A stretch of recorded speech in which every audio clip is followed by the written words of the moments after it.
மாற்றம் நாங்க அதே தான் நடந்துகிட்டு இருக்கு. எந்த மாற்றமும் எனக்கு தெரியல. மாணவர்கள் ஒருத்தருக்கு ஒருத்தர் அடிச்சுட்டு இறந்து போயிட்டாங்க. ஒன்னு அமுதன், ஒன்னு தனுஷ். இதுவே ஒரு உதாரணம் போதும். இதுக்கு மேல சொல்றதுக்கு என்ன இருக்கு?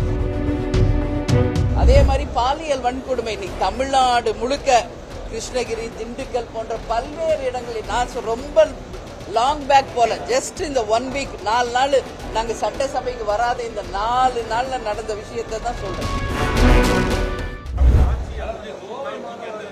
எதுங்க?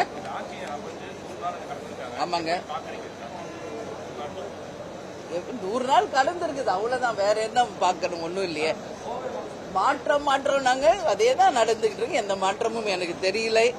ஏன்னா கஞ்சா இன்னைக்கு நம்ம பாக்குறோம், கஞ்சாவால பாதிக்கப்பட்டதுனால மாணவர்கள் ஒருத்தருக்கு ஒருத்தர் அடிச்சுட்டு இறந்து போயிட்டாங்க. ஒன்னு அமுதன், ஒன்னு தனுஷ். இதுவே ஒரு உதாரணம் போதும். இதுக்கு மேல சொல்றதுக்கு என்ன இருக்கு? மாற்றம் என்று சொல்லி வந்தாங்க. என்ன மாற்றம்? அதே மாதிரி பாலியல் வன்கொடுமை இன்னைக்கு தமிழ்நாடு முழுக்க கிருஷ்ணகிரி, திண்டுக்கல் போன்ற பல்வேறு இடங்களில் நான் ரொம்ப லாங் பேக் போல ஜஸ்ட் இந்த 1 வீக் 4 நாள் நாங்க சட்டசபைக்கு வராத இந்த 4 நாள்ல நடந்த விஷயத்தை தான் சொல்றேன்.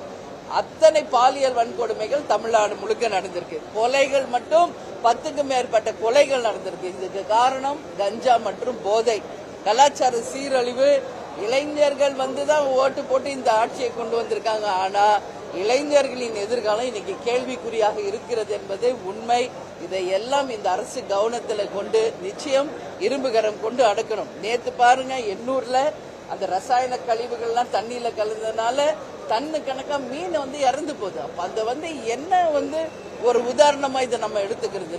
சோ இதெல்லாம் கண்டிக்கக்கூடிய விஷயம். அது மட்டும் இல்ல, கர்நாடகால நேத்து 3 தமிழர்கள் கொலை செய்யப்பட்டிருக்கிறார்கள். வனத்துறையை சேர்ந்த அந்த அதிகாரிகள் 3 தமிழர்களை கொலை செய்திருக்கிறார்கள். இது வன்மையாக கண்டிக்கக்கூடிய ஒரு விஷயம்.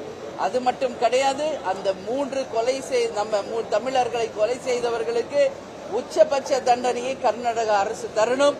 அதற்கு நமது முதல்வர் அவர்களும் ஸ்ட்ராங் டிசிஷன் எடுத்து அந்த அமைச்சருக்கு, அந்த முதலமைச்சருக்கும் சரி மத்திய அரசுக்கும் அந்த நிபந்தனையை வைக்கணும்.